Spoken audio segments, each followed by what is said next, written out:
যারা দিছে রাষ্ট্রদ্রোহ। তো আমি রাষ্ট্রদ্রোহ কি কাজ করলাম? আমার ছিল মিশনে না, আমি যেতাম মিশনে, আমি নোট থেকে পলাইতে হয়।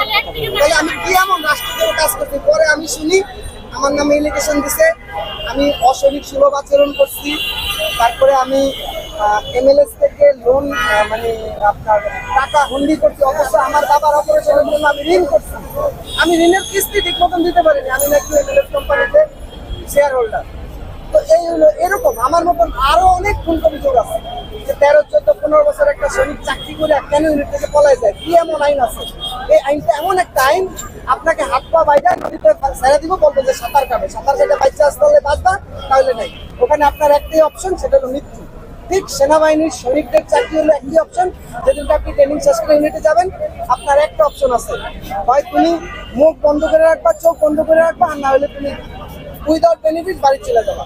তো এখন আমাদের মাননীয় প্রধান উপদেষ্টা ডক্টর মোহাম্মদ ইউনূস উনি আসার পর আমরা হয়তো বা কথা বলতে পারতেছি, আজকে এই সুযোগটা আমরা পাইছি, আমাদের এই সুযোগটা ছিল না।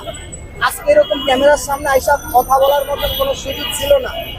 এমন একটা আইন পৃথিবীতে আর কোনো দেশে নাই, যেই দেশে একটা লোকের মানবিকতার মানে মানবতা বিরোধী বলেন যে তারে 14-15 বছর চাকরি করার পর আমার জীবন তো শেষ।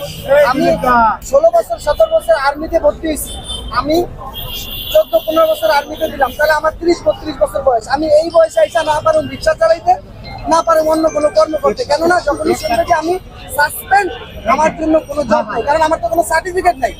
আমি সেই সার্টিফিকেট সেনাবাহিনীর কাছে জমা দিই, ওগুলো আমাকে রিটার্ন দেবে না। আমার দুইটা অপশন আছে, হয় চিন্তাই করা, সন্ত্রাসী করা, আর না হলে রিক্সা চালানো, কারণ আমার কোনো যোগ্যতা আমাকে দেবে না।